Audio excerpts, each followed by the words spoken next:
I'm gonna go ahead and start this meeting. Items discussed in executive session, we took appropriate action on the items discussed. Can we have item number one? Number two. I'm sorry, item number two. A couple items.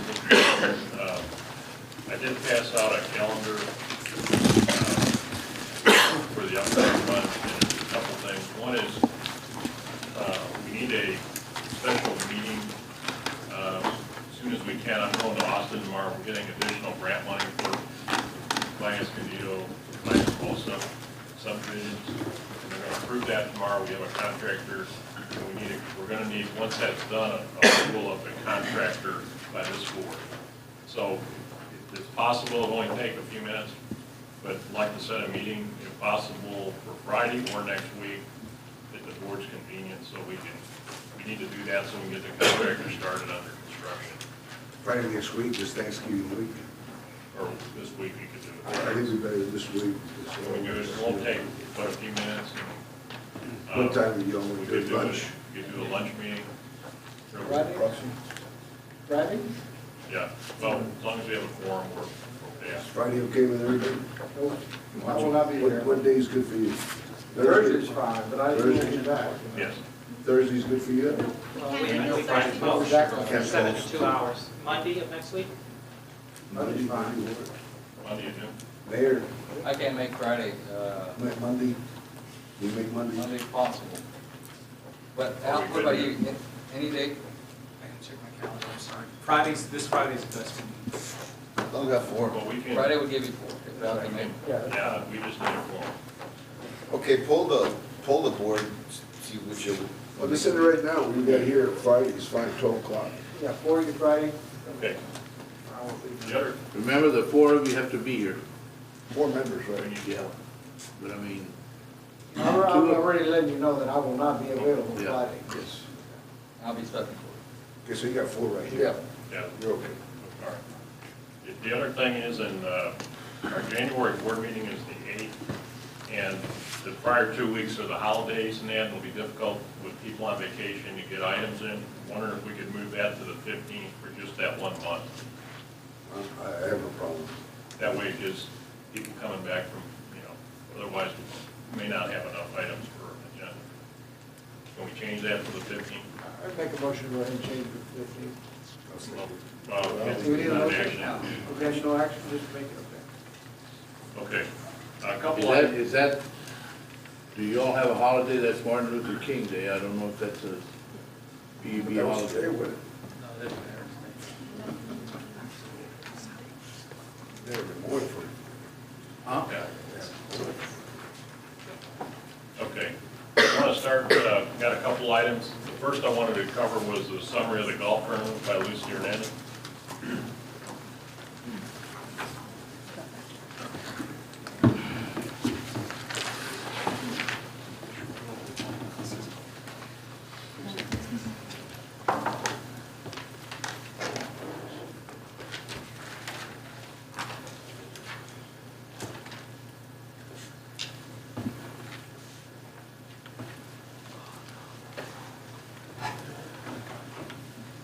We had our 3rd annual Project Share Golf Tournament on Friday, October 29th at the VICC, and it was postponed. It was scheduled for Friday, October 13th, and we will no longer be scheduling a golf tournament on Friday the 13th again. We had bad weather that day. We postponed it for 2 weeks. We had 31 sponsors that contributed $43,350 through sponsorships and donations, and we're estimating our cost to be about $12,000. We did have about 21 PB employees who worked and volunteered for the golf tournament.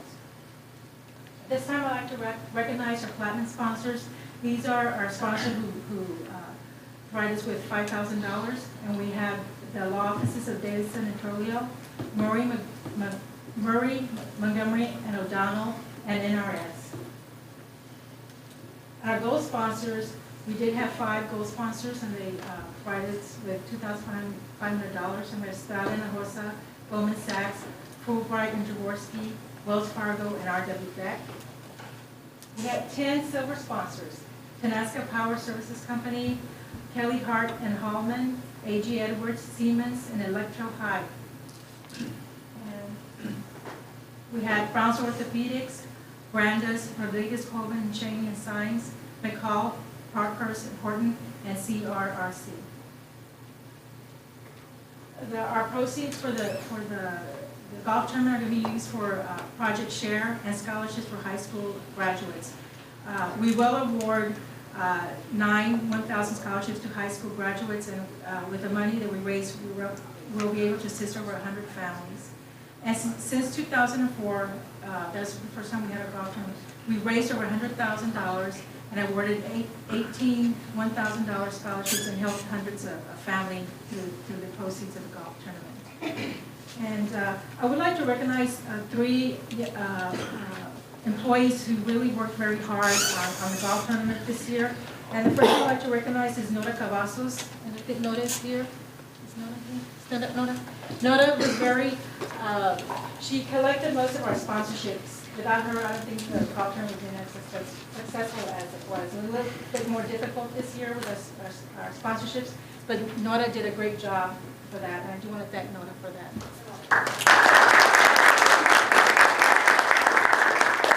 The other 2 individuals I'd like to recognize, I believe, are the backbone of the golf tournament, the organization. And the first one is Josefina Garcia. She was my secretary. She's the one who kept track of what was going on throughout the organizing the golf tournament, our sponsorships, where we're at with the different sponsorships. And she kept track of what's going on during the golf tournament itself. She's very good at that. And the other one I'd like to recognize is Dora Lopez. Dora is the secretary in my division as well. And she's the one who puts the brochure together. She's the one who invoices our sponsors and keeps track of the money that's coming in and all that. So we'd like to recognize those 2 ladies as well. And they are not here tonight, but they're, like I said, they are the backbone of the golf tournament for us. And at this time, we're going to have a raffle. Mr. Valdez is going to has a gift certificate for Tiki Condo. And we put the names of our 41 volunteers in a jar, and he's going to pick a jar to see who wins gift certificate. We can turn the lights on. And this is, the Tiki condominiums from South Padre Island were gracious enough to give us a weekend for 2, and this is going to go for the PUB staff that worked the golf tournament. And the winner is Margarito Maldonado. So he gets a weekend for 2 at the island.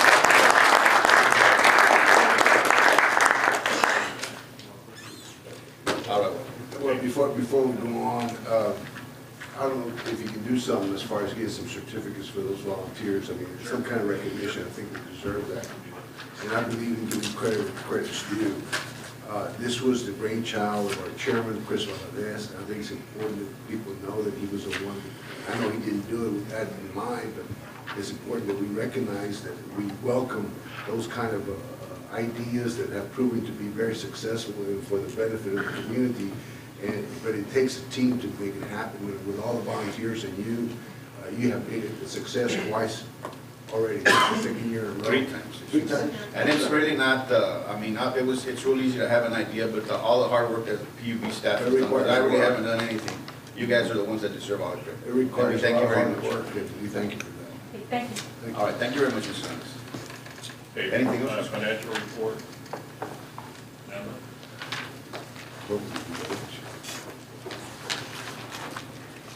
Let's do this.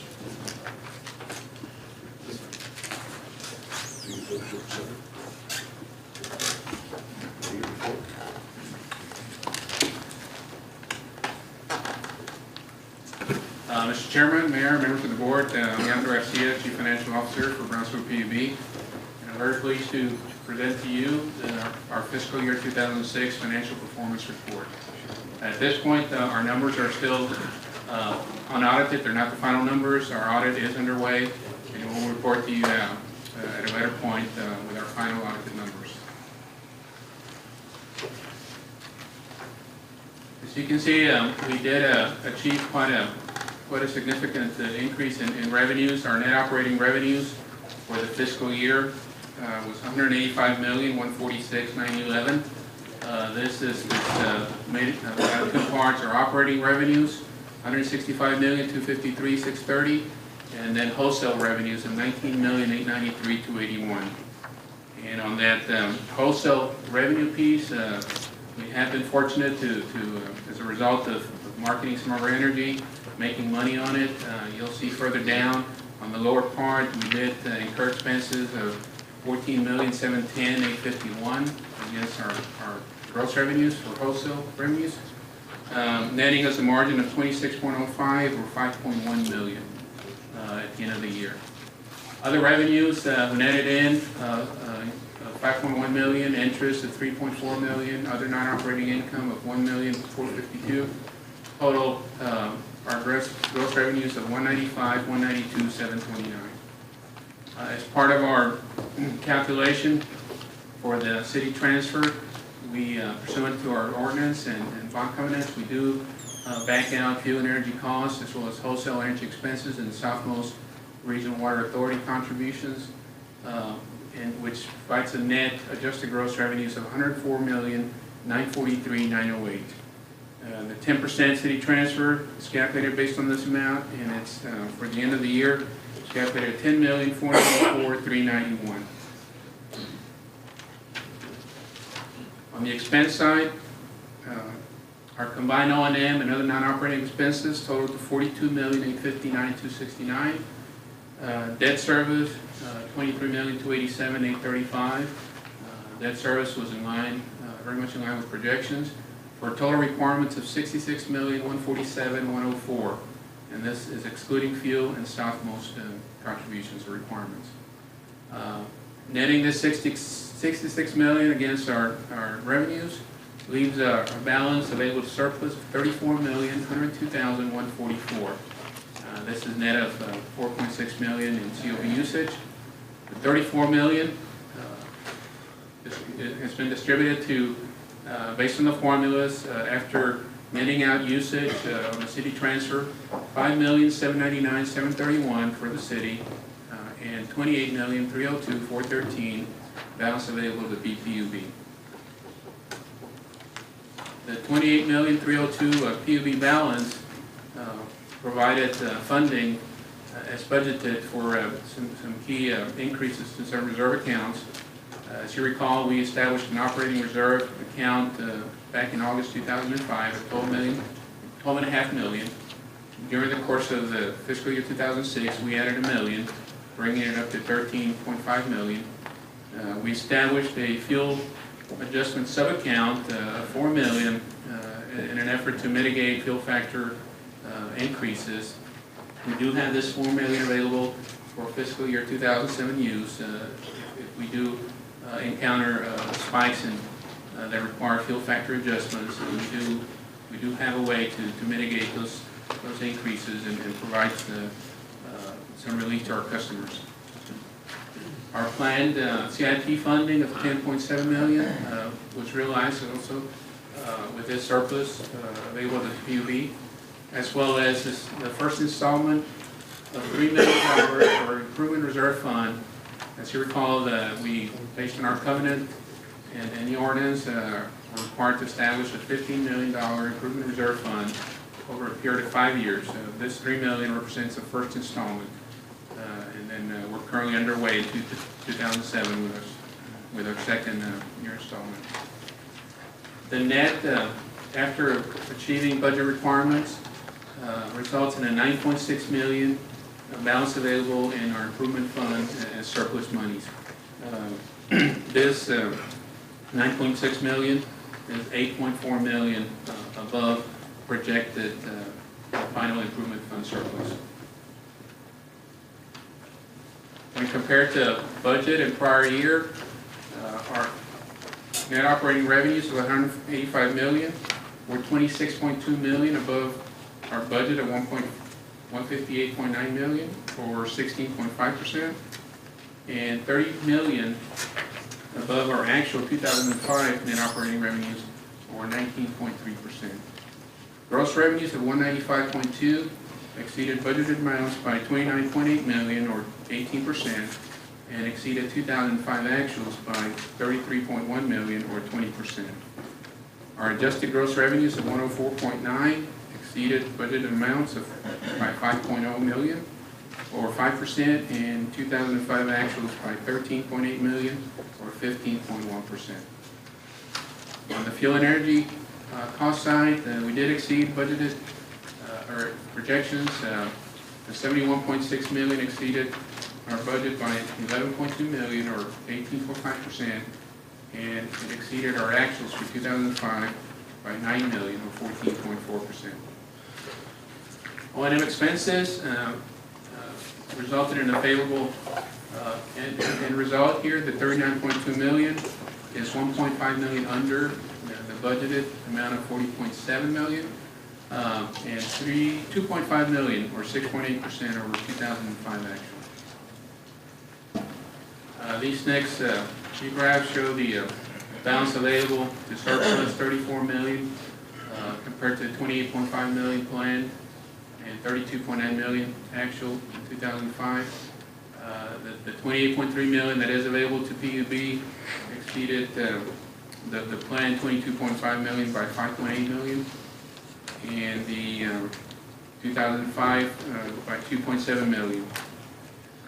CLB cash transfer, this is calculated based on the adjusted gross revenues, but it's offset by CLB usage. This, the 5.8 actual 2006 was a little under the planned 6,200,000 under, and under our 2005 actual amount. If you recall, the 2005 actual was adjusted due to the refunding and funding in our debt service account becoming available for further distribution of surplus monies. Contributions by utility to the surplus, the majority of it comes from electric, 26.25 million, 2.8 million from water, and 5.06 million from wastewater. All three pretty much exceeding budgeted and prior year actuals. On the consumption side, as you can see, the electric consumption pattern pretty much follows the same pattern as 2005. Our September final numbers for September were 120,807,049 kWh consumption versus 120 million in 2005. Our overall annual consumption was 1,174,983,361 kWh compared to 1.1 billion in 46 in 2005, an increase of 28,505,716 or 2.5%. Overall, cumulative, we did experience an increase in electric consumption by 2.5%. On the water side, here again, same type of pattern as 2005. Our overall annual 2006 water consumption was 6,621,478 per 1,000 gallons, compared to 6,411,178.9 per 1,000 gallons, or an increase of 210,299 or 3.3%. On the wastewater side, overall for the year, we had 4,449,758 versus 4,222,359 in 2005, for an increase of 5.4% over 2005. And you can see that pretty much happening in the months of March and April. On the CIP side, just a brief summary here. We went in with a spending plan of 40.4 million. We were able to achieve a 62.1% expenditure and encumbrance combined rate, or 25 million. The 25 million, 50.5% attributed to electric activity, or 12,666,167. 46.1% is attributed to water and wastewater activity, or 11.5 million. The balance of 3.4% was spent, or it's encumbered in general type projects. I also would like to give you all a brief update on a refunding. We we undertook today. We did go to market with the Southmost Regional Water Authority refunding, and the results did come back very favorable. We are refunding $9.3 million, or $9,360,000, achieving an NPV savings of $447,000, or 4.78% of the refunded bonds. The difference in just the type of coupons, the refunded bonds carried an average coupon rate of 5.02, and the refunding bonds are carrying an average coupon rate of 4.24. The underwriter that took this to market did very well. We did complete it today, and we'll convene with the Southmost Board on Wednesday to finalize documents. But A.G. Edwards, as the underwriter, even though it was a soft market early on today, did achieve some good savings for us. And of course, we're always get the assistance from Estrella Hinojosa and their number crunchers. They did pull together some favorable numbers for us as well. Thank you. All right. Any questions? On tab 2, in the summary by account, on page 1, you see that, Leandro? The miscellaneous personal benefits. Yeah, I just wanted to know, they had an approved budget of $398,000 and then a year-to-date budget of $398,000, but the year-to-date actual is $43,000 for a plus of $354,000. What are those miscellaneous personal benefits? What was that? Page 1 of the detail by account. And what account number is that? 6250. 6250. And your question is, what did we? Yeah, what is miscellaneous personal benefits? Since there was $354,000 spent less on that, what is that?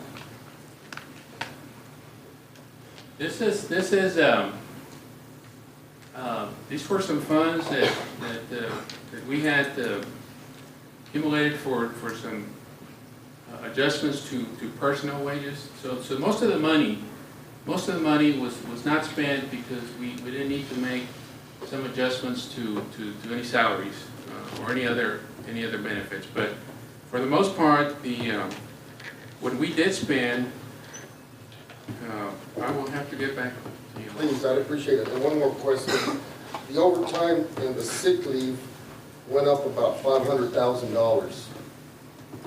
Is there any way you guys can work on that, or was that necessary, John? The overtime is driven by work activity. Yeah, I think with the new restructuring we've got now, we're looking at those areas, doing some things there. So that should come down quick. What caused it, John? The overtime? Yeah. Just all the working that's going on out here, with new construction, mainly new construction. We talked about adding additional crew to take care of that, those kind of things.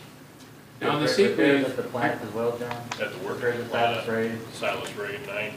And then we had the water, reverse osmosis, it cost some overtime as well, repairing that. on the sick leave, you asked about sick leave too? Yes, sick leave. We adjusted back in October 2005 the hours accrued by all employees. When we awarded the cost of living, we had to restate the new level based on the new hourly rates. So we book an expense in order to carry the adjusted higher valued sick hours in our balance sheet. So it was a one-time hit in October that kind of, as an adjustment, kind of took care of the budget. Now, one last one. I wanted to see account 7307. Southmost Regional Water Authority Debt Service Assessment. It went up $280,000. Why? This one I'll also have to get back to you on. We do have established set amounts, unless there's something that's variable in the debt service. I'll have to get back with you on this. By Tuesday? We can do that later on. Thank you. Anything else? John? Just Eddie Caprano is going to talk just briefly on the update on the strategic plan schedule and some legislative powers.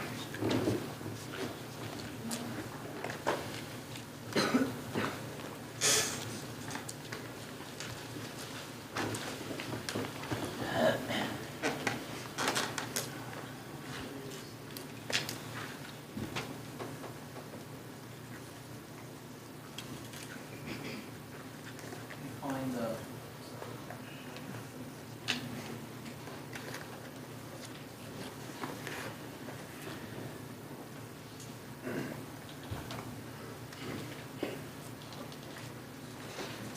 Very briefly, at the last board meeting, we did a presentation on the strategic plan and the process we intend to follow. We stated that we would come back with a very brief presentation in November with the anticipated timeline.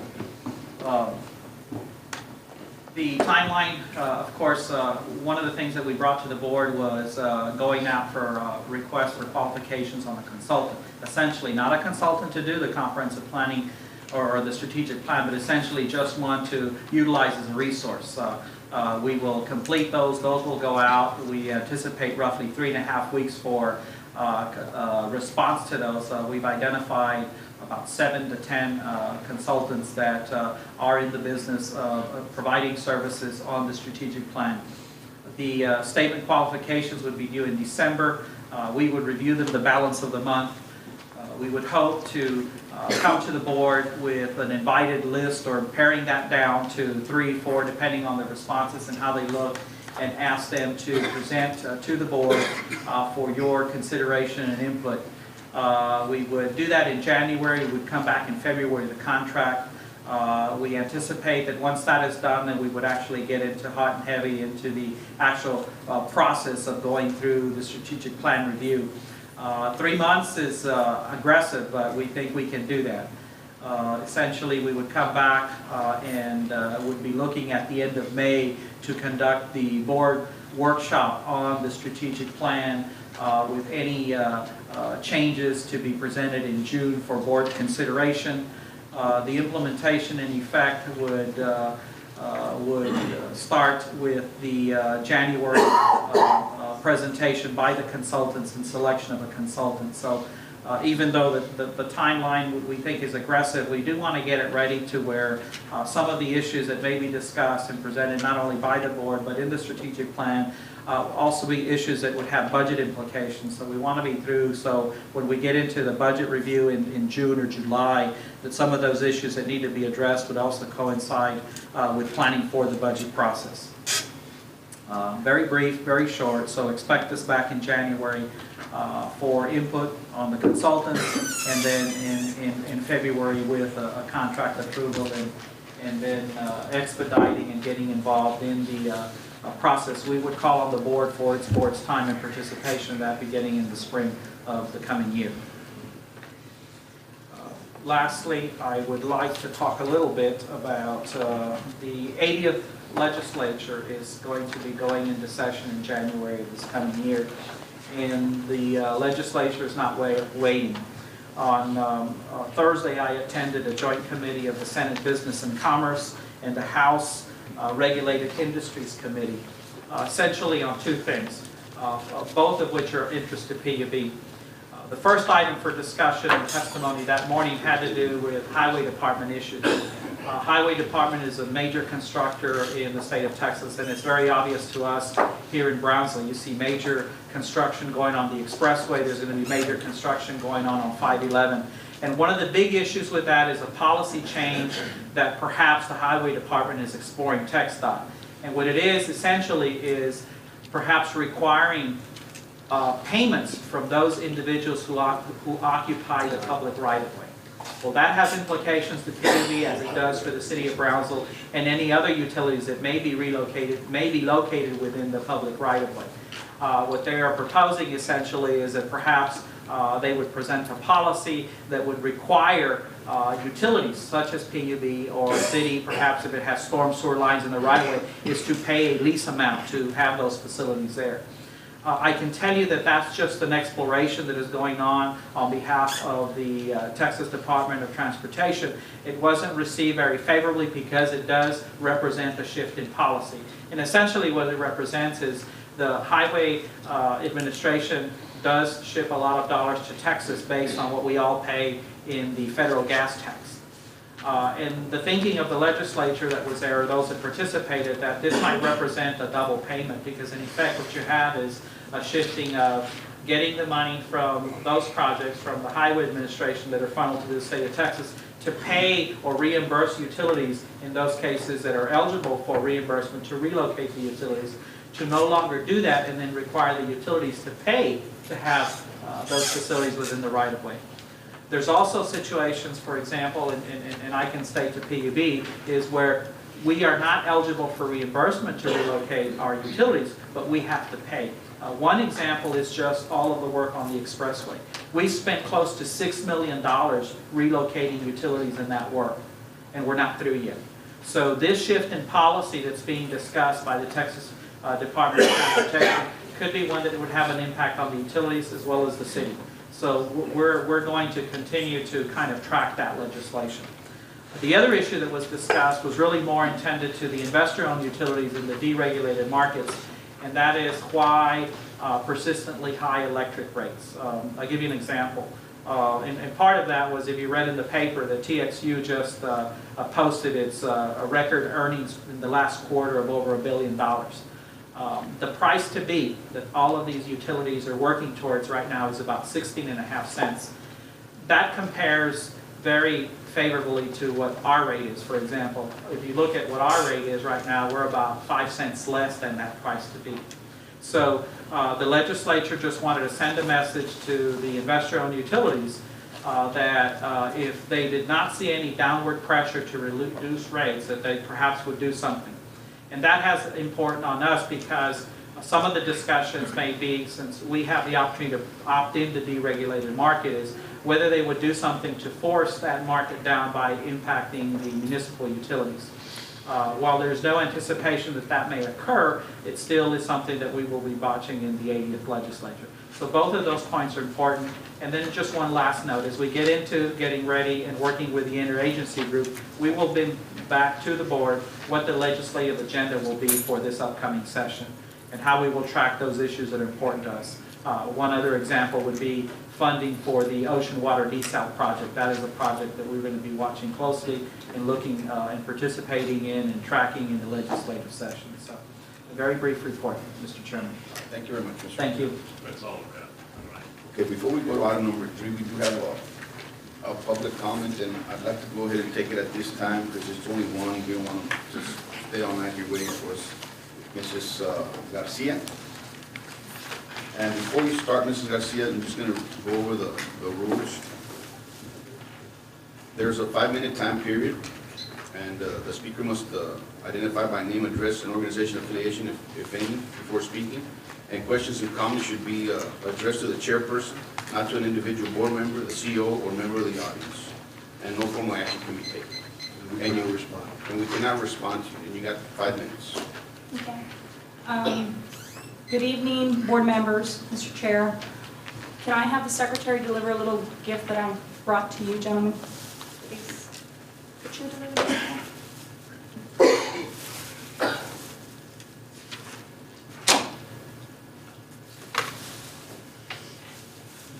For the public, my name is Catalina Perez Garcia. I do reside at 25 Skyview Drive. And my concern is that I'm a full-time employee for BISD. I'm a part-time realtor in the city of Brownsville. And within a 2 weeks period of time, I've listed 3 homes for sale in Brownsville due to the fact that people that are clients of PUB are having to pay almost as much as their monthly home mortgage payment, which is a shame. And I was a witness of that. I could not believe that what they were showing me was what I was seeing. And I believe that PUB needs to do a little more. We are We own PUB. The citizens of Brownsville own PUB.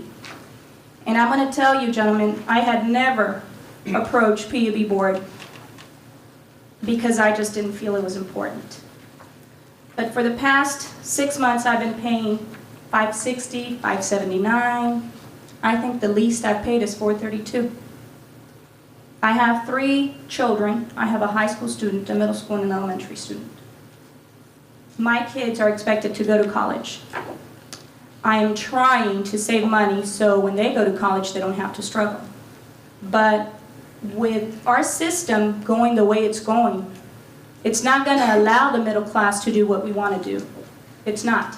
Because one of my clients that I listed her home on 143 Gilson, she's a single mother with a daughter that has dreams to become a pharmaceutical professional, and another one that's in education, and she's having to get rid of her home because she can't make it.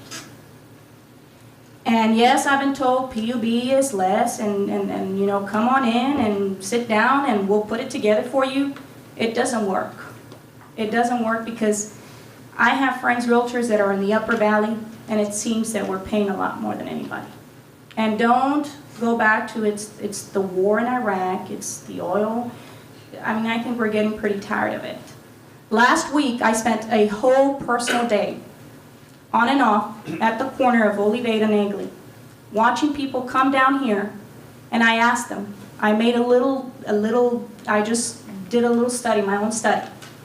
I think I spoke to, in a 2-hour grace period, I must have spoken to 68 people with PUB problems about having to make arrangements with their utility bill. That's a lot of people. So obviously we're doing something wrong. Instead of servicing the citizens of Brownsville, I think we're servicing PUB.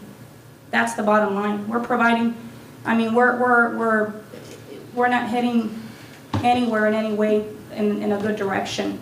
So, I mean, you know, I think that some of you gentlemen have masters and bachelors, and I think it's time that you guys start putting things the proper way. And I know that BISD has a lot of things in place. When we are going to put overtime, before we make any overtime, it's got to be approved through an administrator, and we have to explain why it's going to be overtime. And is it really necessary for overtime?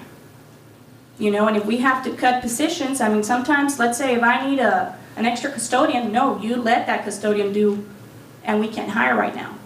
So sometimes we just got to put our pencil on the paper and start figuring out how we're going to do better for this, for the community, for the cities, for the citizens themselves, because the PUB belongs to us, not to anybody else. Okay, thank you, gentlemen. Thank you very much, Ms. Garcia. Thank you.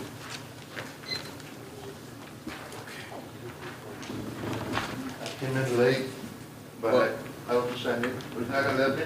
Well, You're as bad as the BISD. Okay, don't let me, it's okay, I'll come back next time. 3 minutes, Mr. Madero. 3 Real quick. minutes. They gave me 5 minutes when I took speech in college. But anyway, I just really wanted to come here to congratulate some of you guys that are doing a good job, and I want to thank Mr. Campirano, not only Mr. PUB, but Mr. TSC and Mr. Media Luna. The last time I was here, my mother was paying, and she's elderly and disabled and everything, was paying 102. And now, because I have high friends here like Mr. PUB, I'm paying 87. And I'm saving 15. So I go to Media Luna to buy a sandwich. And I can afford it now. And my wife wants to know if we could get another break so I can take her. I haven't been taking her. But this isn't the fun thing, but I'll tell you what, I'm almost going to echo her thing, but I want to really shorten it, is the fact that I am from Brownsville, and I live at 1265 Cottonwood Drive, 78520. And the last time I heard, my name was Alberto Medrano, and I'm a taxpayer here. I pay for 2 homes in the city of Brownsville. And what I really want to do was encourage you to lead us in the right direction. We have a lot of leaders here. Encourage you and challenge you, because now we don't have an impact fee, so now we have to, you know, do the burden ourselves. And I don't know what happened there. I'll go to another meeting to decide that one. But on the impact fee, and also, if you're gonna rescind something, well, not here, but I'm just saying that the city should rescind the health package benefit. I think that would be worked out better. People like Ray Cardenas, Justo Barrientos, Gene McNair, Bobby Duffy, Jack Mosher, my neighbor, didn't take a health package. They knew what they were getting paid. In the paper yesterday, Fred Drew alluded to the fact that those people that rescind on the thing or annul the contract, those are going to be the ones that are facing the music when the time comes. And folks, this is only what I hear. I love you people. I love the city guys. All of them are my friends. But when it comes to my pocketbook, we become enemies. So, but I do want to thank Mr. Haddad for saying that if we, and you vote almost every time like I would have, he brings harmony to the table, no more fights. We don't have to go, I have to go to McAllen now to see the fights. Is that he brings harmony to the table simply by saying this: we don't have the money, we can't spend it. And he's a banker, so I like his philosophy. We don't have the money, we don't spend it. We're going to be short. Some pole lights going to be half, but let's do it. Don't get the big ones now. Short where they be no taller than that, or whatever you're going to need. But please, I encourage you and I challenge to work together as you've been doing. And thanks to Mr. Reyes, he's keeping on the ball because he's straightening out this thing. Thank you very much. Thank you for giving me 3 minutes. You got it. We're gonna go move on now to item number 3. It's consideration and approval for annual telephone services for the Brownsville PUB board. Do I have a? So Chairman, members of the board, Mr. Trevino, AT&T is BPB current provider for annual telephone service. BPB utilizes state contract Section 2000 government, which provides the best rates in the state. The estimated monthly charge is $7,500. The contract period will be November 2006 through October 2007. BPB staff recommends approval for annual telephone service to AT&T for an amount not to exceed $90,000. Any questions? Yes, sir. The PUB staff recommends approval. But why should we approve for a whole year? Why not monthly? And then on this page right here, it says rates are month to month. Right. Because we have to, because we put the budget, when we go out for we don't go out for bids because it's a government rate. So we need the approval of the whole amount of the year so we can go ahead and provide a PO for the amount, the total amount. Does the city of Brownsville use the Texan 2000 government? The same state contract? Are they on it or just us? Can I answer you that, sir? That's something for the city. Do I have a? Could I ask a question, Eddie? It may sound silly, but we used to have a radio dispatch and radios to communicate with our people out in the field and stuff like that. Still do. We still do? Yes. Okay, how many phones do we have? Well, this is for, if I'm not mistaken, this is for all the phone service in the incoming line. Hector, we've got 2 major trunks. We have a total of 2 800 numbers. So you're talking about here? Yes, Yes, this is for the entire organization, This is the not entire for PUB cell organization. No. This is just a regular. Dial tone list of service. Numbers and dial tone service, list of Okay. numbers in the phone, Landlines. customer access. Landlines, yes, sir. Okay. And the internet? The internet is not. No, this is separate. I'll make a motion to. We have a motion by Mr. Ahmad. I second. Second by Mr. Guerra. All those in favor? Motion passes. Thank you, Mr. Thank you. Okay, we move on to item number 4.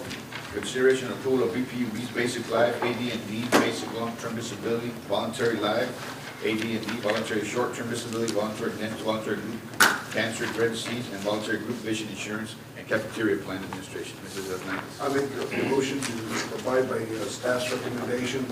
We have a motion by That's Mr. okay Ahmad, with staff, unless you want to have No. something, right? I second that. second by Mr. Sanchez. All those in favor? Aye. Motion passes. Thank you, Mrs. Very good presentation. Number 5. Consideration and approval of authorization for general manager and chief executive officer to approve legal and engineering services as needed. Leandro Garcia. Yes, on an annual basis, we do come to the board seeking approval to set established amounts for legal and engineering services. Our request here is for $2.7 million, and of which on an attachment you can see that $1,445,000 is for legal and $1,300,000 is for engineering. The engineering, $1.3 million, $1,095,000 is for capital projects. So this will allow us to engage engineers as we proceed with funding projects or designing projects. On the legal side, But doesn't this circumvent the board as far as keeping them informed as to what projects you're gonna be doing or what you're paying out for engineering services? Doesn't that keep the board in the dark? I don't think it does. I mean, we can't provide reports as required. This But that's just after the fact, not gives before. just our GM the authority to contract as needed based on these set parameters. Same thing like with legal. The major part of it is for legal, for litigation regarding golden spread, and then of course we have other major part. But those things come before the board monthly, and we look at it, and we never had a problem with it. I mean, I don't think we've ever had a problem with any of it. Can we get John in here? Leandro, you know, I learned something from the mayor at the last city commission. He said, you know, the board at the PUB needs to live within their means. But this $2.7 million without staff checking with us is too much money. That's one step we gotta move in his direction. I make a motion to not approve the $2.7 million so that we can continue being fiscally responsible here at PUB. I'm gonna have a motion by Mr. Sanchez. Can we recap for John some of the concerns? I don't mind supporting his motion, but I just wish the gentleman would reword it a little bit to where the $2.7 million staying in the budget, but it's just subject to y'all bringing it to us for review and approval. Yeah, and I don't have a problem with that. And just like if we're, and I don't, that's what we do on these contracts anyways, Yeah. but. If it's under 25,000, you know, we normally Above that. exercise Yeah, some exactly, administrative that's what the discretion. policy. That's what Anything the policy. above comes to you. But what I was trying to get is that, not where we bring every invoice to the board for these, once you all approve a contract, you know, we administer it from that point, but anything above 25 would come to the. Okay, well, you wanna reword your motion? You wanna reword your motion? I mean, that's what we always, About 25. That's Anything, the policy. yeah, let's do it like that, like you know, John. that's the way we, you know. Can Anything over 25,000. Can I rephrase it? Yes, go ahead with that. Well, your motion does like it was second, maybe not. Okay, I make the motion to approve the $2.7 million for legal and engineering, providing management brings any work or services above $25,000 to the board for review and approval. All right, I have a motion by Mr. Ahmad. One second, and what if they don't use the whole 2.7 in a year? What do they use? Well, then it goes back into the general fund. It saves a lot. This is not actually set a budget, it just gives the authority. You know, we anticipate so much. If we need funding for engineering and it's not there, we'll come back and package the revolving funding. I second the motion. I got a second by Mr. Sanchez. All those in favor? Aye. Aye. Motion passed. Thank you, Mr. Estes. Thank you. Now, move on, item number 6, consideration of approval bid award for renovation of water plants number 1 and 2. Mrs. Gomez.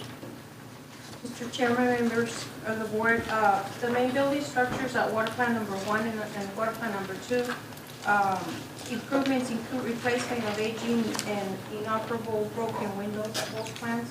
Water plant number 1 is the one by the power plant, and water plant number 2 is the one behind the main building. Gigi, Yes. why is there no backup here as far as an itemized list if you already have a figure? I mean, you have a general figure, I understand that, but I mean, there's No nothing, bid technician. yeah, nothing here. I just didn't include a copy of it. Will it hurt to wait till next month and you bring us, that way everybody knows what it is? Is that okay? Do we Can y'all have, wait? Judy, do you have a copy of it by any chance? No, okay. Like for Can example, y'all wait? Can y'all wait till next month? Yes. Okay, I'll make a motion to table this. All right, I have a motion to table. Do I have a second? to the next meeting. Table to next So meeting. next meeting, right? I second it. Second by Mr. Sanchez. All those in favor? Aye. Motion passes. We can bring it back on Friday, yes. That's Thank fine. you. Thank you. Item number 7, consideration and approval for an additional supply of 19% aqueous ammonia for the Silas Ray Power Plant. Mr. Lopez Lozano. I make the motion to approve. Got a motion by Mr. Ahmad, I got one quick, I'm sorry. Let's see. Is it aqueous ammonia or anhydrous ammonia? No, it's aqueous ammonia, it's water ammonia mixture. And hydrous is pure ammonia. And we use that for emissions control at the Cyrus Ray plant. Pat, could you repeat your motion? I make the motion to approve based on staff recommendation. I second it. second by Mr. Sanchez, all those in favor? Aye. Motion passes, thank you. We go to item number 9, consideration approval to amend funds for the incorporation of the new transition design modification to the Unit 9 combustion turbine. Number 8, Item number 8. Oh, You said well, 9. I said 8, well, I'm on the right one, yeah. this is item number 8. Transition design modification to the Unit 9 combustion turbine located at the Cyrus Ray Power Plant. Mr. Lozano. Yes, Mr. Chairman, members of the board, on August 8, 2006, the board approved a budgetary amount of $1 million for the extensive modification of the combustor system for unit number 9 by Siemens Westinghouse, or formerly Westinghouse. An inspection of the unit has been performed and has revealed damage that was not anticipated in the original work scope. In anticipation of additional expenses, BPU staff is requesting an amendment to the original budgeted sum. The first item would be like disassembly and inspection and reassembly. Delays caused by these findings, $39,120. Spare parts, well, and essentially that's not a spare part, but a part that we do not have in stock and was not considered as part of the original work scope of $33,600. Bearing repair work, which PUB is absorbing directly and, for $6,912. And the exhaust cylinder repair. This is a major structure on the outer portion of the turbine, and it represents a safety hazard to the unit and to personnel if it is not repaired for $48,000. Total, including $1,000 of expedited shipping under our regular O&M scope of work. The total sum is $128,632 in additional expenses that we're asking for, a budgetary sum we're asking for. As previously reported to the board, EPUB and Siemens anticipate that this new design will alleviate many of the costly repair issues that EPUB has had to contend with since it was installed in 1996. Siemens is the original equipment manufacturer of unit number 9 combustion turbine and is the sole source provider of the new design transitions. Siemens will support EPUB through the implementation of the design modification to the unit under warranty through the operating plant service agreement that's still in effect, which provides discounts of spare parts, refurbishments, and labor. So the BPUB staff recommends approval of funds to modify the unit number 9 combustion system to the design transitions for the amended budgetary amount of $1,128,632. Mr. Lozano, who did the bearing repair work? It was done by an outside contractor that was recommended to us by Siemens. PUB paid for that directly. Who inspected the unit that discovered the hairline cracks and all these problems? Who inspected it? PUB or some outside company? No, PUB discovered the cracks. We brought it to Siemens' attention and they gave us a recommendation on it. There are cracks of the welds. Who welded that? The manufacturer? Siemens, yes. Isn't there a warranty? Not at this time. The unit's 10 years old. If the bearing repair work was close to $7,000, why was the delay $40,000? Because the turnaround time originally, we were scheduled to actually have the unit out for 2 weeks while it was being modified. But in finding the bearing damage, we had to ship it out and get it basically re-poured and bored to specification and inspected by an outside contractor and not even in Texas, I think it was in Cincinnati or somewhere, and turned around within a week's time, and this threw one serious bump into our schedule. The other items that are listed here also contributed tremendously to the schedule offset. But the bearing mainly is, and these are budgetary sums, by the way. These are not the actual incurred costs. These are budgeted estimates given to us by Siemens. If things go bad, it should be up to this much. Will this be the last money we spend on it? If we've been spending money on it since 1996. Yes, sir, that's correct. As far as spending money on outages, we will continue to have outages for periodic inspections. No, I think the question is, with this overhaul, this refurbishing, I'm sure we'll have like a warranty on the work and materials, no? Yes. Okay, how long will that be? That That's is, question. yeah, that's a good question, and that is something that we need to revisit with management, because this was part of the original settlement with Siemens early on in 2000. And as far as the actual warranty on this unit, I have brought it up with Siemens, and they want to discuss what we would consider amicable on this. But personally, I would say these particular components that they're putting in have a 24,000 hour life expectancy, and premature failure of these components within that time would be subject to warranty claim against Siemens. That's what we want to know. Now, Because Mr. we've been putting a lot of money and not getting it right. Through no fault of anybody, it's just been a defect from manufacturing, I think. Exactly. And it's been costly, but now we've supposedly gone through the whole unit and found the core problem, and we're curing the problem to where we shouldn't be having problems other than the wear and eventually, maintenance and stuff like that. But there should be some kind of warranty coming with this refurbishing. Right, and that warranty falls within the expected, or the published life expectancies of the parts that Siemens is promising us. Based on that, I don't have a problem. I make a motion to adopt the amended budget. We have a motion by Mr. Guerra. Second by Mr. Amado, those in favor? Aye. Okay, motion by that, Mr. Thank you very much. Okay, now we go to item number 9. Consideration and approval of RWB change order number 1 for transmission cost of services, the TCOS analysis phase 1 and phase 2. Mr. McCann. Okay, Mr. Chairman, Mr. Mayor, and distinguished members of the board. My name is Eli Alvarez. I'm an engineer here with the Electric Engineering Department of the Brownsville Public Utilities Board. I'm pleased to be presenting this board item in Mr. McCann's stead. Mr. McCann is out on personal leave. On August 9, 2004, the board approved R.W. Beck as an engineering consultant to provide documentation for the TCOS filing with the Public Utility Commission of Texas. That's the PUCT. It was estimated the study would cost approximately $45,000 for phase 1 and an unknown amount for phase 2. Phase 1 invoices now total approximately $80,000, and phase 2 costs are now estimated at $135,000 for a total of $215,000. But that's based on the fact that additional work was performed than what it was originally thought, right? That's correct, sir. Expected, right? That's why you got the cost overruns? That's exactly right. Based on that, I sat down with management, I feel comfortable with it.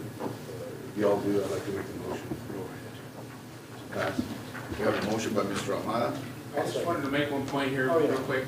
The costs are recoverable, through our T-cost, they will be amortized over 3 years, so it's something that we'll recoup from other utilities along with our T-cost base cost. What's the anticipated T-cost of recovery, just so everybody knows? It's going to be slightly over $5 million, and then we'll be adding on not just the engineer's cost, but legal counsel as well, and recoup it over that 3-year period. So this expense has to be borne if you're going to go and submit your T-cost recovery and answer all of the PUCT questions. So it's part of being able to even get to the position where you can see that recovery.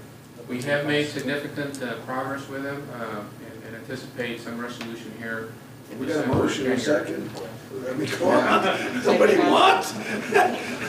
I'm working in your favor, convinced. All right, we have a motion, do I have a second? Yeah. A second by Mr. Guerra, those in favor? Aye, motion passes. Thank you, gentlemen. Mr. Eli. Okay, item number 10, consideration and approval of the selection of an engineer for the Banco Morales raw water storage reservoir and pumping station.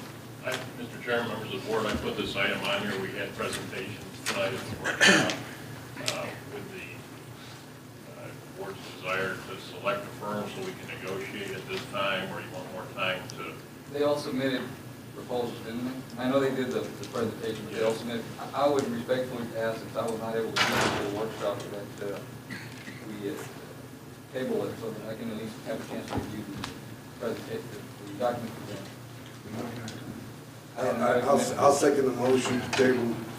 All right, we have a motion to table. Do I have a second? Second by Mr. Trevino. All those in favor?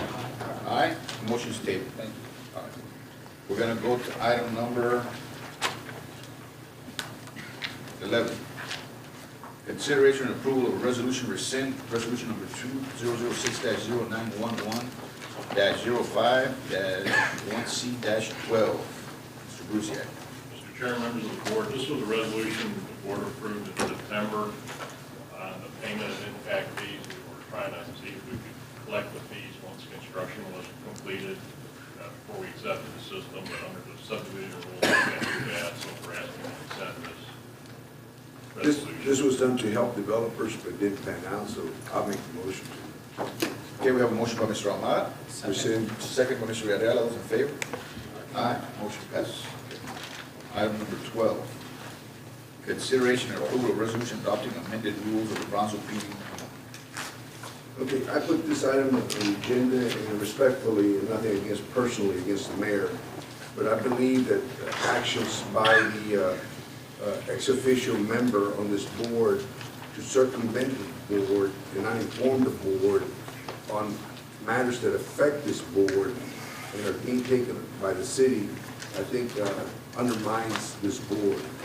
I feel very strongly about this. I think that he's got a conflict of interest in being a voting member on this board and then going to the city commission and voting against this board after he makes agreements or makes some representations here and then goes over there and does something that hurts PUB. I've seen it, and I also saw it when we hired the financial advisor. I believe that the financial advisor cannot serve two masters. The financial advisor went to the PUB meeting and made recommendations against the PUB board, which again proves the fact that the mayor was very instrumental in hiring the financial advisor and supporting the financial advisor, and also listening to the financial advisor on the city commission when he should have stopped the financial advisor by telling him that he has a conflict of interest to make representations against PUB when PUB is his client and the city's client. So that's a conflict of interest. On the impact fees, the mayor again here as ex officio member voted, and he voted, if you all recall, we recommended that we adopt the, providing that we went through the process, the 1990 impact fee of $2,133.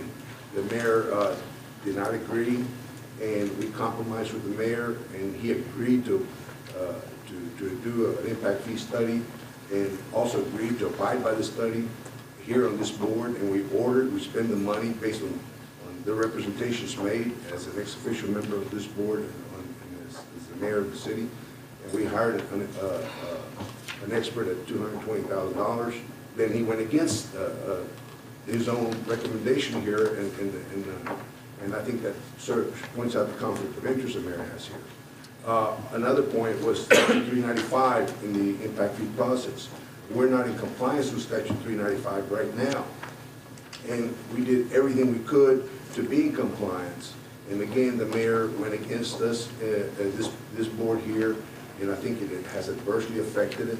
And I think it's put us in a very situation to where PUB's being undermined, and I believe this conflict of interest does not serve the community or PUB. And I would respectfully ask that because the voters voted back then when the referendum that the mayor, the ex officio member of the board should not be voting. And I respectfully ask that we introduce a policy, this board introduce a policy that would limit the mayor from voting on matters here on this board. Because I think. Chairman, I have a point of order. Are we discussing item number 12? Yes, we are. are. We discussing item number 18? Are we discussing? This is a policy, and I would appreciate that if you let the chairman conduct the meeting, let me finish speaking. Well, there's a point of order on the floor here. Well, let's hear, I know that it's having something to do with the future items. It has to do with the policy of the board here. based on that, I think there's been a lot of friction, there's been a lot of conflict, and I think it has not served the purpose of the community or the board. And I would like the policy be adopted, the mayor does not vote, in the best interest of PUB and community. Mr. Chairman, Well, I don't know if we can do that, can we? you can't change the city charter. No, the board policy. No, the board cannot adopt a policy contrary. The board cannot adopt a policy contrary to the city charter. The city charter appoints the mayor to the city charter appoints the mayor to the PUB board. The title ex officio only determines how he is a member of the board, and that is by virtue of the fact that he is the mayor of the city of Brownsville, he is a member of this board. It does not, the city charter does not limit his voting capacity. We cannot limit his voting capacity on this board in contrary to the city charter. We have brought, I have brought several opinions of the Attorney General to you before on this same issue. And the mayor is a voting member of this board by virtue of being the mayor, and we cannot change that. I think you said that 5 times already. Well, Let me respond. First of all, I think you're wrong, and you're an attorney, and you're a human just like everybody else, and you do make mistakes. I think you're making a mistake here because the city charter doesn't give him specific rights to vote. He's an ex-official member. An ex-official member can be defined as a non-voting member. And he's not defined as a non-voting member. No, I said it can't be defined. I know, but he's not. Respectfully, counsel, you said you're saying, now let me say my say. Respectfully, okay? He doesn't define that he is a voting member of this board, but on the board policies, he can't vote or cannot vote. The board should be able to pass a policy to where he's ex-official, meaning non-voting or voting. Now, you're saying no, and I disagree with you, and I would like to give a second opinion. Mr. Amada. Because that was an issue when Henry Gonzalez was here, that he could not vote. Mr. Amada. Mr. Amada. The board of the PUB was created by the citizens of Brownsville by a vote. And the city charter was amended creating the PUB. And in the creation of the PUB, it named the people that were on this board. And one of the people that was on this board, appointed by the citizens through the election, through the voting of the charter, is the mayor. And it appointed him by virtue of him being mayor. That's what the word ex officio means. If they had wanted for him not to be a voting member, it would have said ex officio without voting rights. It doesn't say that. That's true. And Mr. Mayor, Mr. Amada, with all due respect, sir, it's not just my opinion. I have brought to you several times Attorney General opinion on this issue, on this precise issue, and I have given them to all of the board members. I don't have them with me, but I will bring them back. The Attorney General has written an opinion on this same issue several times. And What about the referendum that the voters of Oklahoma voted that he should not vote? Is that where you? I mean, may I, Mr. Chairman? Go ahead. That was And, put up you for know, referendum. and I'm gonna touch on that, Pat. I don't have anything against you, Mayor. I like you. I like you more than you like me. Please don't like Hold me on, anymore. hold on. I just wanted to make that clear to everybody. Just don't I like the guy's a good human being. But proposition number 11 on November 8th, here's how it read. Providing that the mayor, as one of these 7 members, make motion. Read the whole thing, Bob. Okay. Read the whole thing. Okay, let me, Let it finish. it's actually in 2 parts. Read it. And both parts failed. Read it. Proposition number 11, they wanted to amend Article 6, Section 1C, providing that the Brownsville Public Utilities Board be composed of 7 members. That's one part. Second part, providing that the mayor, as one of these 7 members, may make motions, seconds, and vote on all matters, and providing for filling vacancies for members other than the mayor. The citizens of Brownsville voted, it failed. Signed by Carlos Cisneros, Mayor Pro Tem. Here it is. It's black and white, it's common sense, here it is. I mean, the citizens voted, they didn't want him to be a member Well, like I that. think, They wanted him. I believe, That's how I see you know, it. that, I think maybe the Why don't we amendments just did vote on, fail. you're not gonna, let's just vote on this item number 12. You're not gonna change anybody's mind. And what I was gonna say, Mr. Herrera, But is that. I can't allow you to vote, I mean, with all due respect, all right? I mean, as your lawyer, and I mean, I'm here at your will, but as your lawyer, I can't allow you to vote on something that is not legal, regardless of what the board may want. Okay, I we'll mean, take it, Mr. Well, let And the record. we have another lawyer here. Ask Mr. Davidson. Let the record Ask Mr. reflect. Davidson, he's another lawyer here. Let the record reflect then circumventing this board to hire attorneys to go against the PUB's board's best interests. Hiring a Mr. financial. Miley, quit advisor. making up facts. No, Quit that's a making up fact. facts. That was not done. That was not done. No, it You were wasn't. pushing One it, at a time, No, it one wasn't. at a time. okay? I know the truth has little to do with what you want, No, but sir. we're gonna start clarifying People everything. cannot accuse me as a lion, sir, like some of. You're these- misrepresenting, as usual. Nothing. Okay, I think we've had enough discussion on this, man. Let's move on to, if we can't, we're not gonna take action on this, so let's move on to the next I item. make a comment on we did supply the board with new rules. I just got one now. We, in September we did, or October. And I'd like to bring it back in December maybe to What finalize we can these. do, what we can't do. And if we'd like, there's another item coming, we'd like to have a workshop, have that, and then, so we can discuss those items, but I would like to try to get this off the adopted, because we are operating with old rules and old policies. So this has not been adopted? No, Okay. Where's the old one? I don't have it, it's just Okay, a, that's the one I was looking for, because there is, it referred to the voting part of the mayor. I'll get that. But I'd like to have a workshop before the December meeting. Okay, we're gonna move on to item number 13. Discussion possible action regarding ordinance number 2006-1217-B, approved first reading by the Brownsville City Commission October 17, 2006.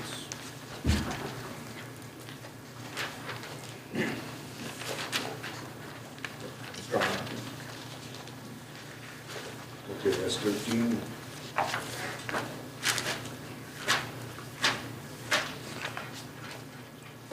Okay, again, this board appointed me to the kayak committee unanimously, and the commission have proposed and taken action on the first reading to eliminate me from that board.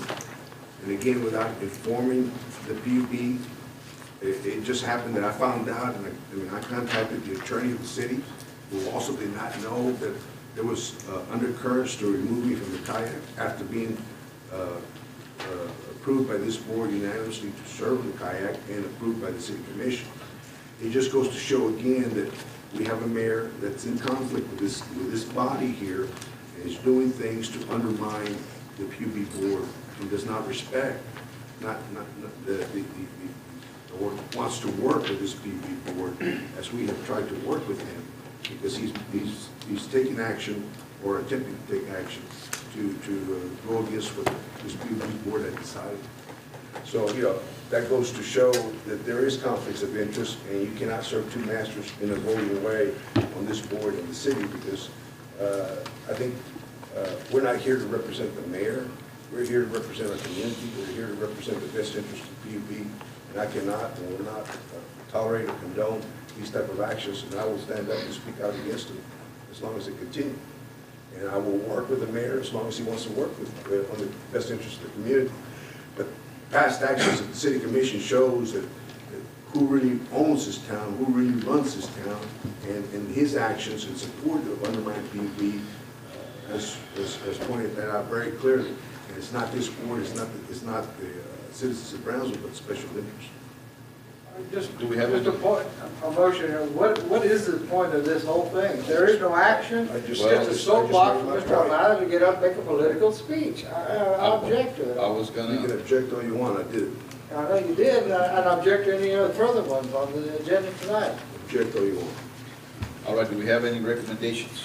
If not, let's move to item number 14. Presentation on the 25 million capital improvement plan. Mr. Ahmad. Okay, the mayor kept referring again, he kept referring during the capital improvements presentation about 25 million capital improvements that we had passed here. And really, nobody knew what the No, 25 what I million. referred to was a study that Black and Veatch prepared that was taken with us on our trip last summer to New York for the refunding. That's what I kept referring to. And he kept referring that, you know, how can we go from 25 million to 113 million? I asked a question, what, you're the only one who's allowed to ask questions? No, sir.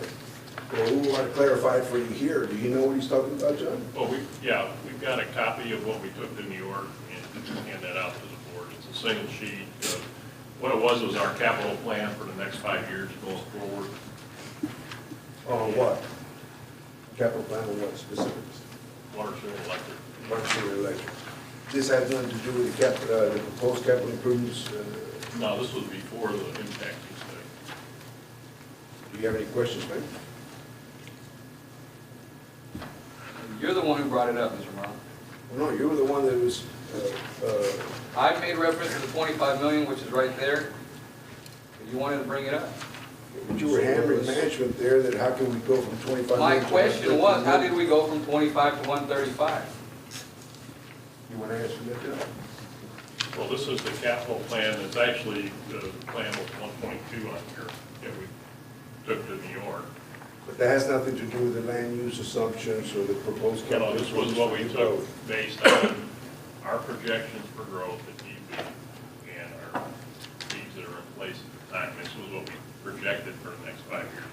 Once we came back from that, we only had one rate increase, and the commission board said we're supporting future rate increases. We want to take a look at the impact. So then that generated new land use assumptions and new capital plan. This is the plan that was For refinancing purposes. Is that what you're saying? based on the best information we had at the time. We didn't do a land use assumption, we didn't base it on what our growth projections are historically here over time. So it's not fair to compare this to the capital improvements of 113 million that was being proposed by the kayak or the city. It's modified because of the new land use assumptions plan. I mean, it's, I'm satisfied, I hope the mayor is too. If not, this is the time to ask questions, because we're going to go back to the commission on this, and he seems to be in the dark. Any other questions on this item? Let's move on to item number 15. Presentation on impact fee charges and cost of 5/8 inch, 1 inch, 1.5 inch, 2 inch, and 10 inch meters. Mr. Ahmad.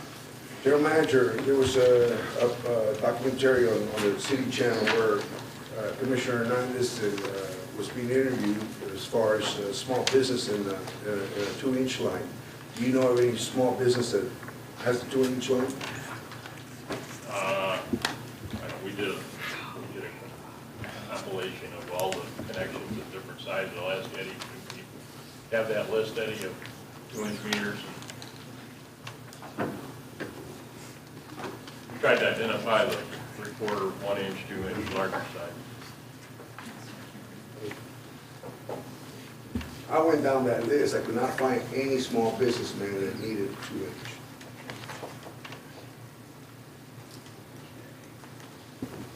Wanted to know a couple of things. One is, you had asked for the difference in the equivalent service units in the 1990 study and the 2006 study and how they changed. Right. In 1990, when we talked about an equivalent service unit, a 5/8 inch meter, a 3/4 inch meter was equivalent to 1 ESU, 1 equivalent service unit. And you can see in 1990 how that conversion occurred. This was based on, at the time, on the American Water Works Association tables for conversion of, it's a unit of measurement of how many ESUs equates to a particular size meter. When we went through the process of the impact fee study for 2006, the engineers recommended that we update the ESU conversion table to reflect what is acceptable under the current standards. And so you can see that under the current standards, there are differences. For example, a 1-inch a meter under the current standard is equivalent to 2.5 ESUs as opposed to 2. A 1.5-inch meter, 5, a 2-inch meter, 8, 3-inch meter, 16, no change in a 4-inch meter. A 6-inch meter is 50 ESUs, an 8-inch meter is 80 ESUs, and a 10-inch meter is 115 ESUs. So that was what was used in the current impact fee study to determine that conversion table. The other question you wanted to review was what are the differences in the impact fees per meter size using the conversion table. In 1990, this is based on the approved impact fees. In 1990, the impact fee for water was $110. This is not what was recommended. This is what was approved. Under the current scenario, which was approved using the $2,133 that was approved by the City Commission, currently a 1 ESU for water is an equivalent of $917. And so you can see down how that conversion occurs. A 4-inch meter, for example, under the old impact fee of $110, that would equate to $2,750. A 4-inch meter under the current ESU for water equates to $22,925. The comparison for the wastewater equivalent service units based on the impact fee in 1990 that was approved of $170 versus the impact fee that was approved, again, the wastewater portion of that $2,133. And again, you see what the differences are. I'll go again to the 4-inch, for example. A 4-inch meter, a 4-inch impact fee would be $4,250. Currently, that would be $30,400. So this is just a straightforward conversion based on what was approved on the new impact fees versus what was in effect in what was adopted in 1990. Okay, misrepresentations were made about small businessmen and 2-inch meters. Let me tell you who uses a 2-inch meter. Tex-Mex uses a 2-inch meter, which processes shrimp uses a lot of water. That's not a small business, okay? I could not find, and you provided me a list here, and I got it right here. I could not find no small business at 2-inch, and I challenge anybody, any developer, to bring here a small businessman that uses 2-inch. That would be equal to how much? 14,672. What we did find was that the average small business. That would be equivalent to that right there right for there. water. Well, that'd be 7,000. What is it? 7,336 currently versus 660 that was in effect. But then we're saying they would require 17,000, which is not true. Well, that would be if you take the 2-inch under water and then include the 2-inch under sewer. The sewer. And then you combine those two, and I believe that's where the $17,000 figure came from. But even then, like I said, people that use the amount of water like Tex-Mex that process a lot of shrimp, they require 2-inch. Significant size meter. Lynn's Restaurant, who does a lot of volume, requires 1.5 inches. Big office complexes, the multi-million may require 1.5 inches, an inch. Captain Bob's over here, a small businessman, requires 1 inch. So the exaggerated. Captain Bob's has a regular residential. Oh, I'm sorry, 5/8 inch. So he's got a regular small mom and pop small business. So the misrepresentations made to instill fear in people that the small business was going to be adversely affected with 2-inch meters was a lie. And I challenge anybody to bring that to me here, that small businessman. But it was done just to undermine PUB, and I want to make that clear. And Commissioner Hernandez is irresponsible in making those kind of representations. Okay. Okay. I know it was number 16. Yeah. Move on to item number 16, presentation on lost revenue with the 280 impact, Mr. Ahmad.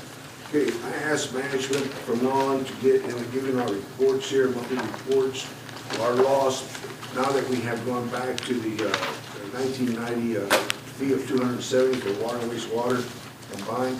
what our losses are gonna be from here on out till something changes, and I don't see anything changing, because it's obvious who runs this city. It's not the elected officials, it's the developers. I believe that we should keep track of what our losses are gonna be, so I want to make part of the report every month, so people will know. And this is for people to understand what's going on in their community. Okay, that was it. Item number 17, discussion action giving financial advisor 2 months termination notice and appointing a new financial advisor, Mr. Ahmad. Again, I requested this item to be put in the agenda. Our financial advisor, who's supposed to be protecting our interests, went on behalf of himself and represented things against PUB's best interests at the city commission meeting, which he made recommendations without even consulting with this board. And it goes to show that, again, that the financial advisor does not work for PUB. He's working for an individual because he was there not representing PUB's best interests. I want his resignation with 2 months' notice, or a vote to not get another financial advisor. And if not, I'm sure, legal counselor, that he's got a board that people can file a complaint for ethics. I'm sure he does, okay? So if you can get that to me, because I will take care of that personally. Because what he did, I think, was he crossed the line of ethics, okay? But going in there and without even consulting this board and representing PUB and making recommendations against PUB, I think that was not in the best interest of PUB. It shows his conflict of interest, and you cannot serve 2 masters. And I cannot have any confidence in a financial advisor to do that. Any other questions on this matter? I make the motion to give him 2 months' notice. I have a motion by Mr. Ahmad. Do I have a second? I'll second that motion. Second by Mr. Sanchez. All those in favor? Aye. Aye. All those against? Yeah. Motion does not pass. I'll get you that information. Thank you, sir. Okay, I'd like to entertain a motion to table this item since we, I'll make the motion to table. okay. Second. Motion to table number 18, motion by Mr. Ahmad, second by Mr. Sanchez. All those in favor? Aye. Motion passes. Motion number 19, presentation on sprinkler system and impact fee requirements, Mr. Ahmad. Again, this was a tactic to use to put fear in a small businessman. It was said that the impact fee was going to increase to $17,000, I don't know what, because of the sprinkler system requirement, which is not a requirement by PUB, it's a requirement by the city. But the sprinkler system is not charged an impact fee because PUB provides a meter, separate meter, and it's given to them for free. So Let me correct that, Mr. Ahmad. On a sprinkler system line, we don't meter that other than a small meter that's on there, but they do put what they call a detector check valve that monitors flows. That is provided and paid for by the customer or developer.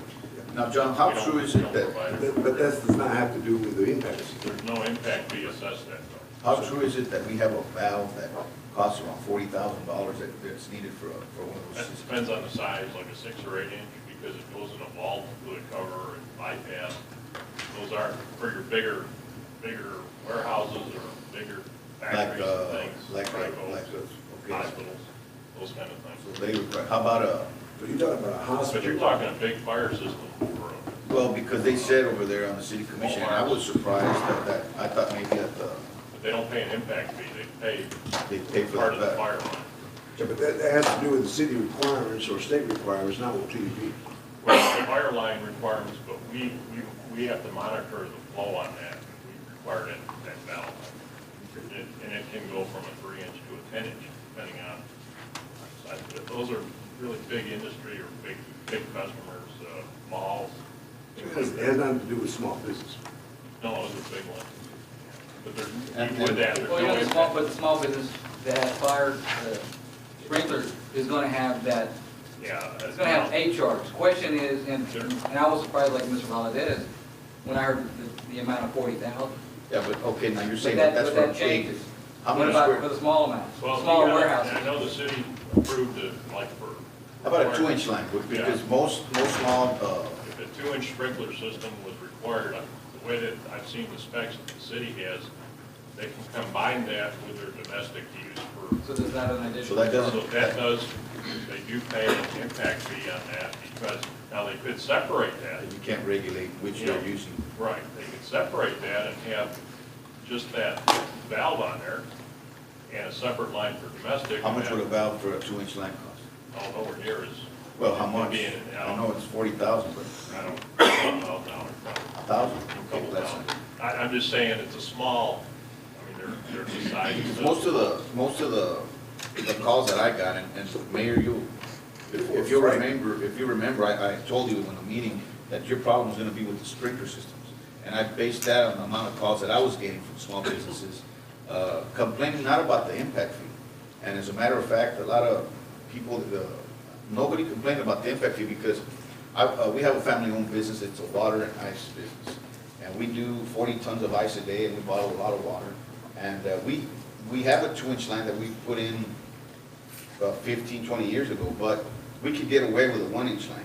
And I don't think there's a small business out there that uses more water than we do. So restaurants, tortillerias, that's the case there. It's not true that they need a 2-inch line. Even all your water mills that you find out all over the city, they use a regular, you know, 3/4-inch line. And I don't think there's any business that uses water, wastewater like they do. The complaints that I got were all about the sprinkler system. And, you know, if you build a fourplex, that you need to install a sprinkler system that costs approximately $25,000, $30,000, just the sprinkler system. So that's what they were complaining to me about, and having, well, that's exactly, and I told them that has nothing to do with PUB, it's the city. We've done a few workshops on that, I know. Yeah, but the misrepresentations made that generated a lot of panic from the small business community was unwarranted, uncalled for, and it led to the undermining of many months of meetings and the expense of $220,000, only to benefit a minority of this community at the expense of everybody else. Okay. All right, let's move on to item, that's all we got. Does anybody have any other questions or comments? Let's move on to item number 20, discussion and action to update policies and service charge for developer assistance services. Well, really, 20 and 23 kind of are the same, along the same line. 20 and 23?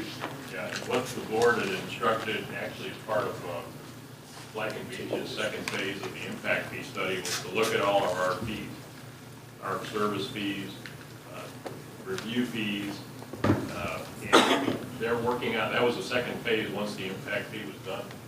We had they've done a draft of that. And what I would like to do, if we could do it with the, because there's a lot of information there, and it would be a workshop type session, to see what the board wants to. Well, how far along are you where you can present this? I want to stop the hemorrhaging here, no more free services, no. It would be, probably we could do a workshop again in December with the board policy, and then put it for approval. Let's do it. Okay, that's right, Eddie. I table 22, 22, 23 till December. Now, this is. 21 to what? 21, 23. 20 to 23. 23. 20 and 23. Oh, 20 and 23? Yeah, okay.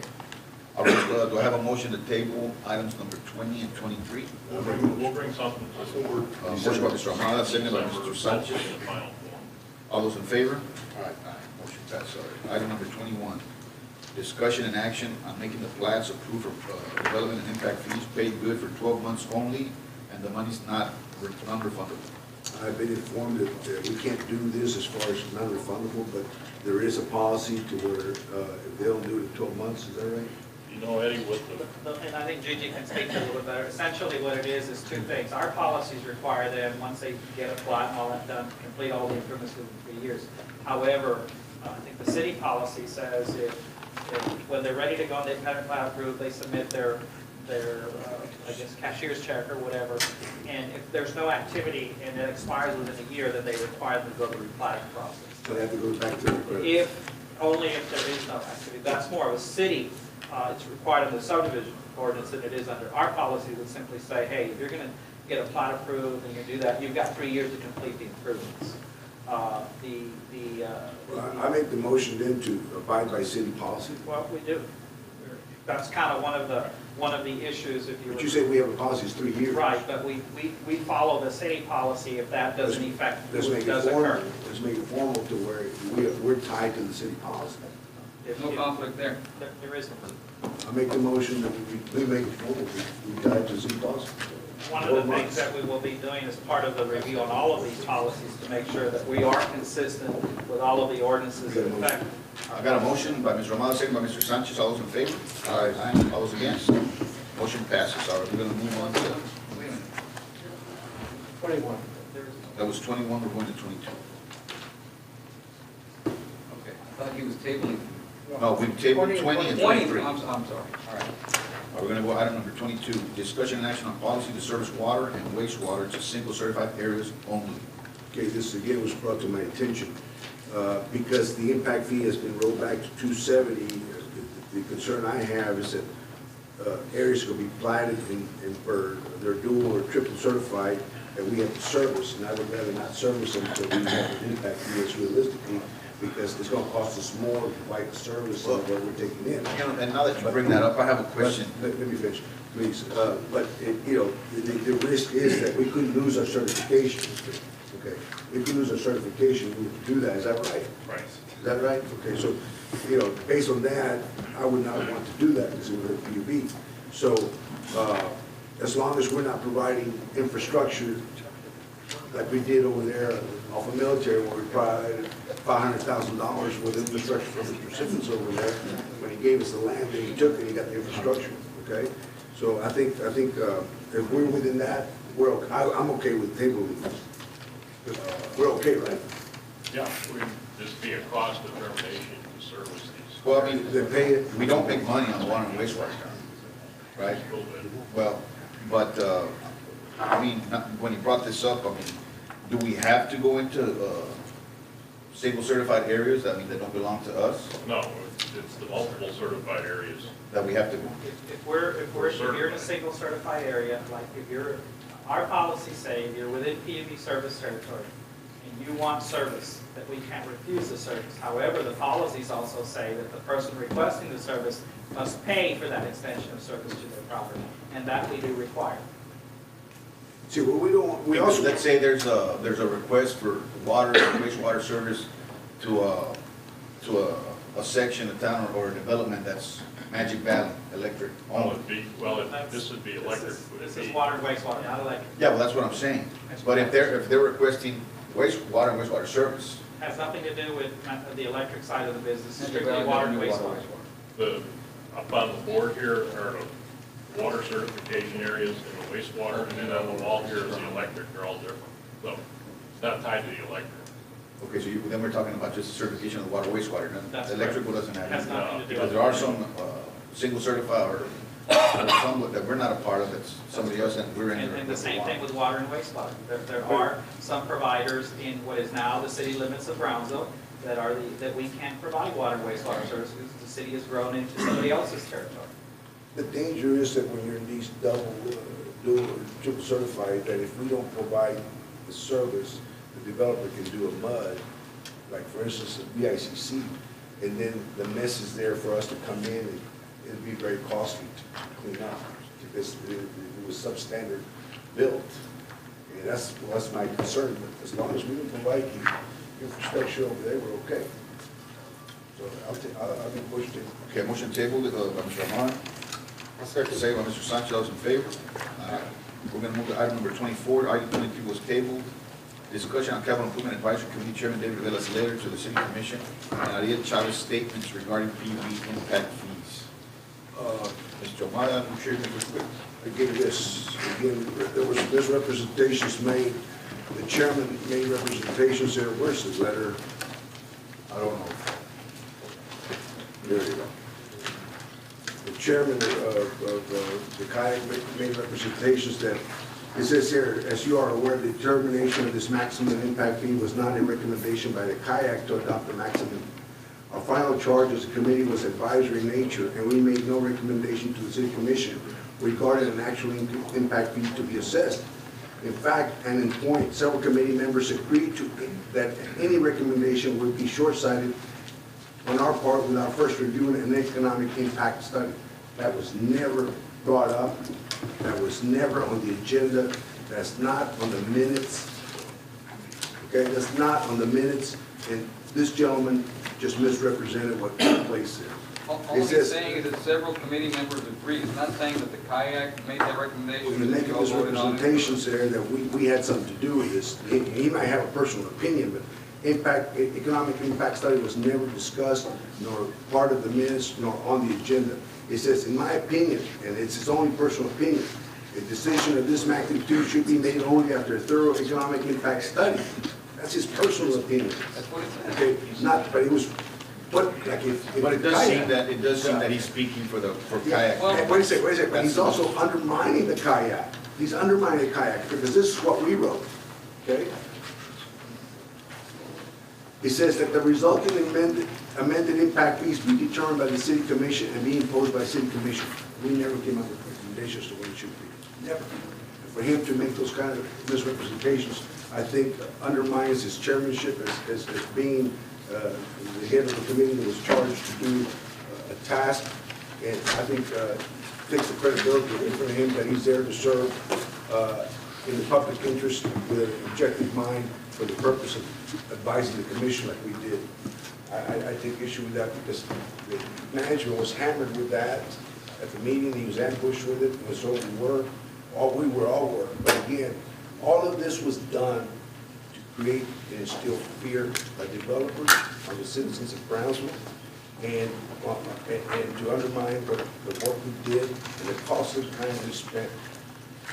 And I guarantee you, when we go back, it's going to end up being more expensive because we went out of our way to help developers. Like for instance, Mayor, when you ambushed the manager about the 15,000 ESUs that we never done 15,000 ESUs, the ESUs were high, but they were high for a purpose, to help developers to keep the impact fee rate down, okay? Not to increase the impact fee, but to keep it down. That's why the ESUs were high. Is that right, John? They were Because the more optimistic they were, the more you distribute the cost amongst, as per ESUs, the less amount of ESUs, the higher the cost. So it was not fair to ambush management when he was trying to help developers. Now, and another thing, you know, this is just my personal opinion, just like Mr. Vela said, Mayor, but if you guys are gonna search for a economic impact study, well, if you go to whatever firm you get, I'm sure that the first thing they need in order to do the economic impact is they need a number. What number are you gonna charge? Because different numbers create different impacts. So they're gonna ask for a number, and which number are we gonna give them? Well, they already didn't accept 3,090, they didn't accept 2,133. Because I don't think they can do an economic impact study without an impact fee. They need a fee in order to do their study, but that's up to the city commission. All right, we go to, there's no item on this, there's no action on this item. Any questions on consent item agendas? I don't have any problem approving those. Okay, is that a motion? A motion by Mr. Ahmad to approve consent item agenda. Do I have a second? Second by Mr. Guerra. All those in favor? Aye. Motion to adjourn. Motion by Mr. Ahmad, second by Mr. Guerra. All those in favor?